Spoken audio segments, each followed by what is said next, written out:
And what Alatas really shows in this book is that the myth of the lazy native was not the result of simply prejudice. I mean, there's always been prejudice, racism, unfortunately, has always been part of human life everywhere in the world.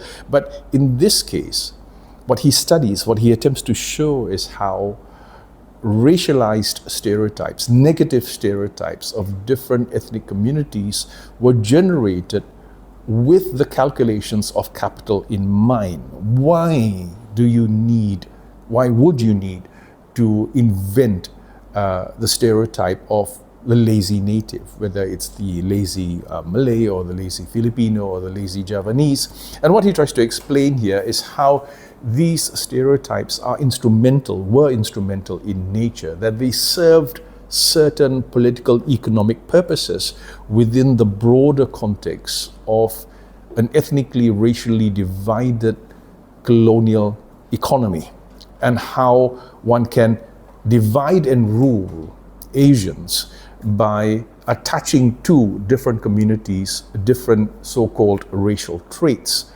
And that's why when we look at modern colonialism, particularly from the 19th to 20th century, we see how different ethnic groups were basically compartmentalized and put into very neat and often exclusive blocks or categories, designated as either lazy or productive, violent or passive, mature or childlike. These are the kinds of modes of categorization that played a very important role in building or creating a plural colonial economy, which was the basis of the British colonial economy in British Malaya, as well as British Burma, the Strait settlements, British India, and what have you.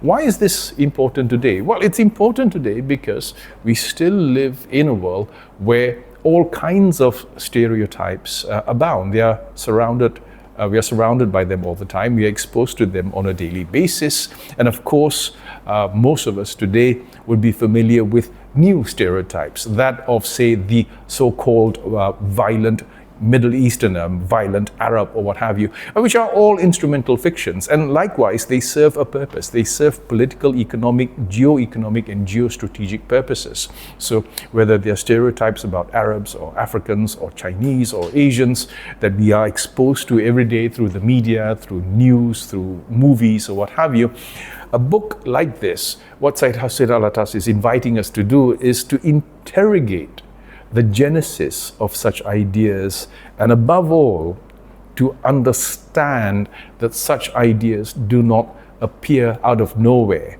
The myth of the lazy native did not simply drop from the sky. It was concocted. There was human agency involved in deliberately, in a very calculated manner, deliberately choosing to label entire communities as either violent or savage or lazy or unscientific. And that is what we need to remind ourselves of today as well, because we live in a world where we are never free of these visuals, these optics that date back to the age of empire. It's an important book, and it is a book that I believe ought to be read by many people. It's a book that I think communicates very complex ideas in a manner that is understandable to both academics and non-academics, scholars and non-scholars alike. And so for that reason, I think it's welcome to see that this book has been republished again, and I look forward to having more discussions about Syed Hussein Alatas' work in the future.